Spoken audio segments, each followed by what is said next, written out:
Hola a todos, soy el ingeniero agrónomo Leonardo Baguín, profesor asistente por concurso de la Cátedra de Fruticultura, Facultad de Ciencias Agropecuarias, Universidad Nacional de Córdoba.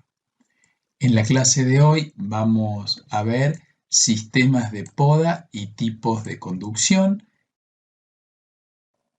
Objetivos de la clase: comprender los procesos ecofisiológicos que rigen la respuesta a la poda en árboles frutales, reconocer el impacto del tipo de conducción sobre la productividad y fisiología, conocer los diferentes sistemas de poda.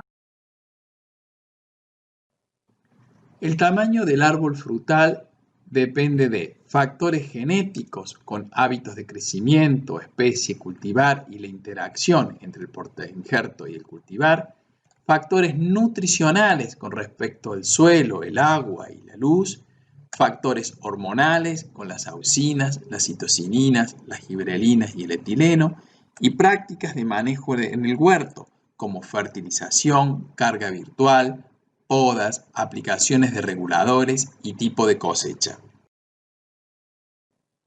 La influencia hormonal. Las auxinas, producidas y transportadas junto con otras hormonas, afectan el crecimiento por debajo del brote superior dominante de la siguiente forma. Inhiben el crecimiento de las yemas laterales. Los ángulos se incrementan en ramas laterales a medida que se aleja del ápice. La longitud de las ramas laterales disminuye y la curva de las ramas se aumenta, es decir, disminuye el geotropismo negativo. Acá podemos ver en esta imagen cómo tenemos una zona por debajo del ápice apical sin el desarrollo de ramas y en los entrenudos sucesivos el desarrollo de ramas cada vez con ángulos de inserción mayor.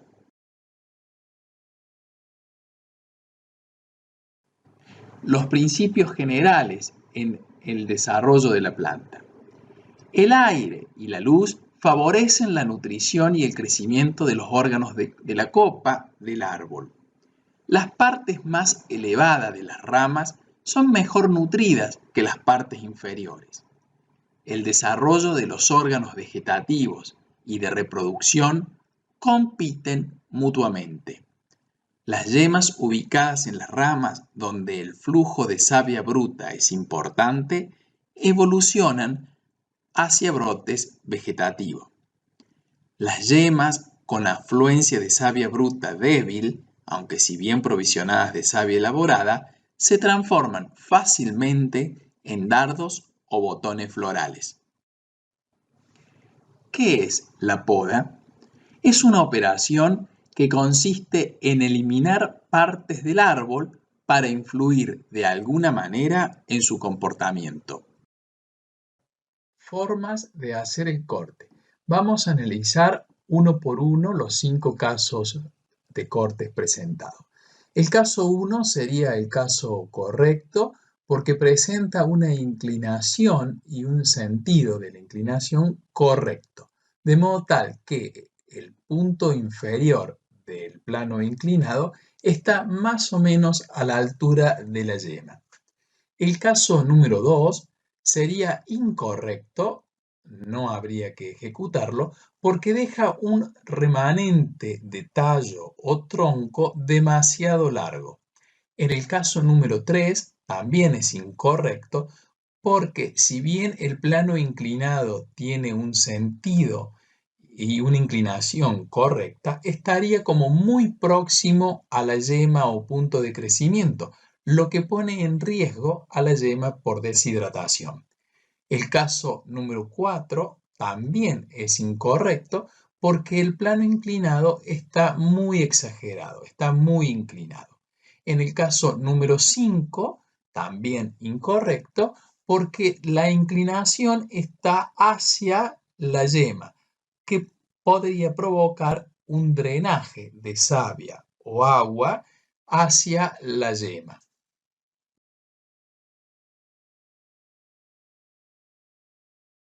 Herramientas de poda. Lo que normalmente vamos a usar son tijeras. Esto nos va a permitir cortar ramas de diámetros más chicos.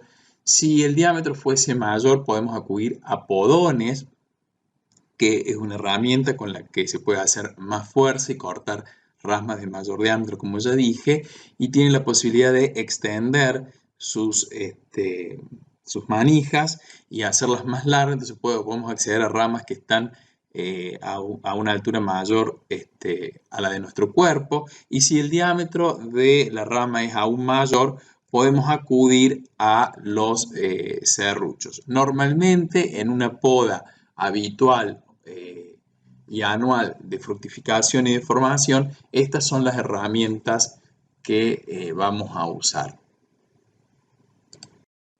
Objetivos de la poda: formar la estructura y controlar la altura de la planta, facilitar la penetración de la luz para asegurar la fructificación, regular la producción, aumentar la eficiencia de los tratamientos fitosanitarios, reducir los costos de cosecha, evitar escaldaduras de frutas y ramas y rejuvenecer plantas avejentadas. El árbol sin poda produce excesivo número de frutos pequeños en la periferia de la copa. Son plantas grandes con proliferación de ramas cada año más débiles y tiene una vida productiva más corta. Árbol con poda. Tiene una copa de producción homogénea y distribuida. Fomenta el crecimiento y el vigor de las ramas fructíferas. Favorece la penetración de la luz al interior del árbol, lo que aumenta la zona de producción. Favorece la eficiencia de pulverizaciones y prácticas agronómicas. La poda tiene un efecto deprimente sobre el crecimiento general del árbol porque reduce el número de hojas, producirá menor desarrollo del árbol, decrecen las reservas nutricionales y disminuye el área de producción. Pero también la poda tiene un efecto vigorizante sobre el brote, porque pocos brotes son más vigorosos, porque tiene mayor número de nutrientes disponibles para cada brote y menor número de frutos en crecimiento. Clasificación de la poda. A la poda la podemos clasificar según la época en la que se realiza, como poda de invierno o seca, o de verano o verde, que involucran tareas como desbrote, pellizcado. O también la podemos clasificar según los objetivos que persigue, que en la vida de la planta desde el vivero se le efectúa poda de educación hasta el monte frutal envejecido, que se le realiza poda de rejuvenecimiento. Durante toda la vida de la planta pasa por distintas podas cuyos objetivos son educación, plantación, formación, fructificación y rejuvenecimiento.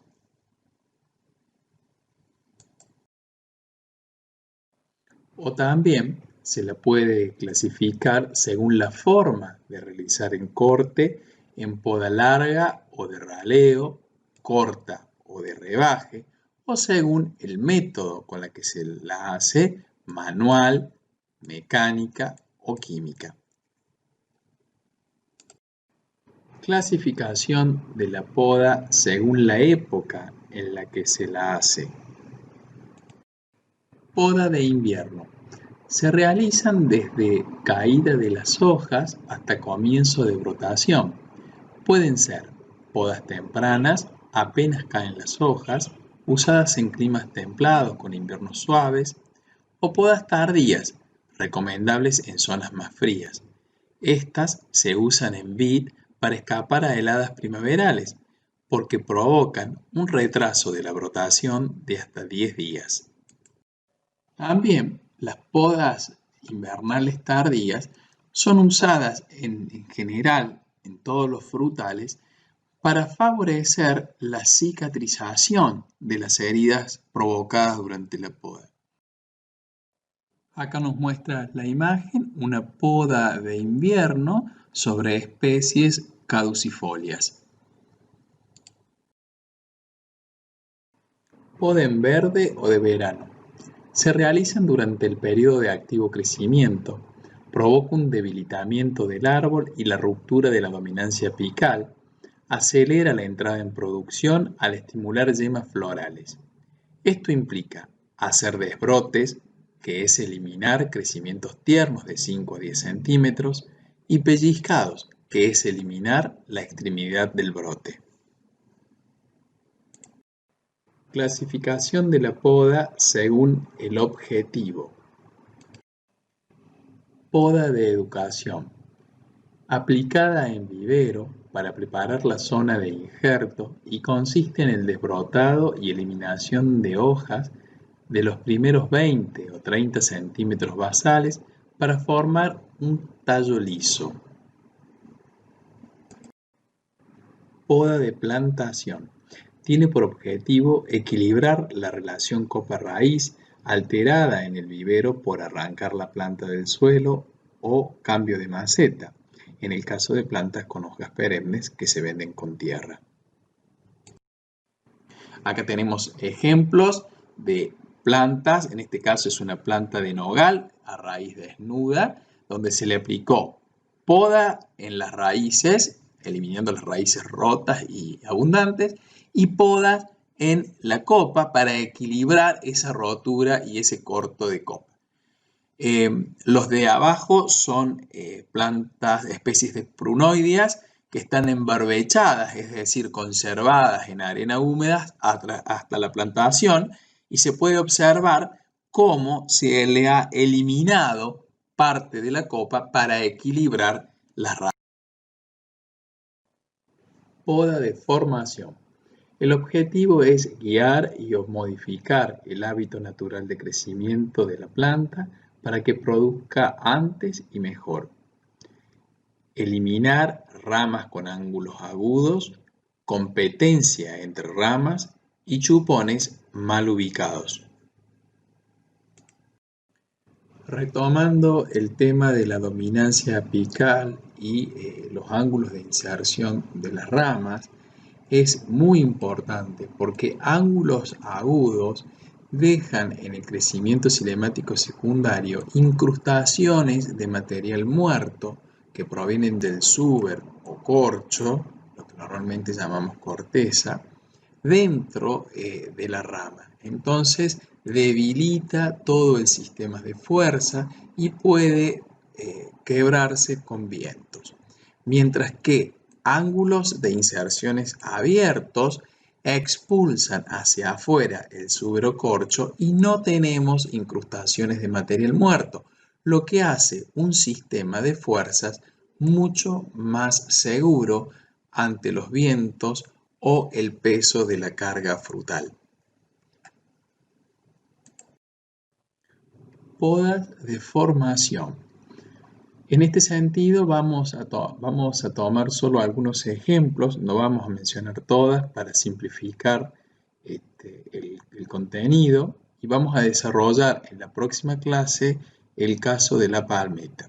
Lo podemos clasificar en formas libres sin eje central.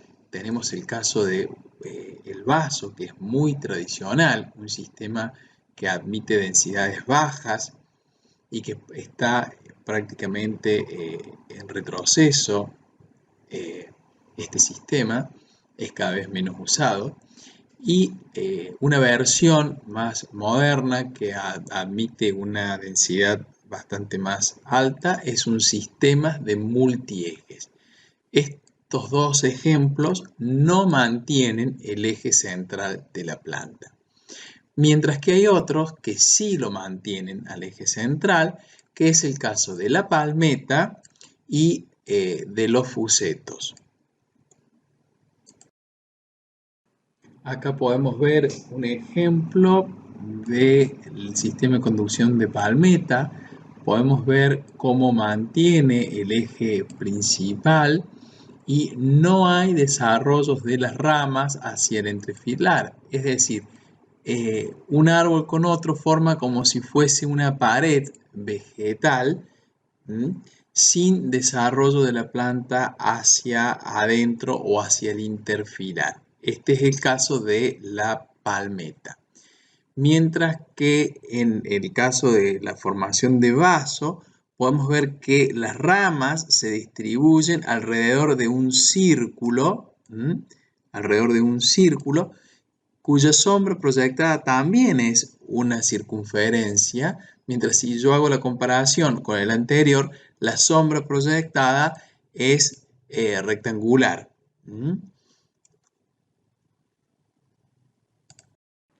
Les dejo la bibliografía en la cual me he basado para desarrollar esta parte del tema.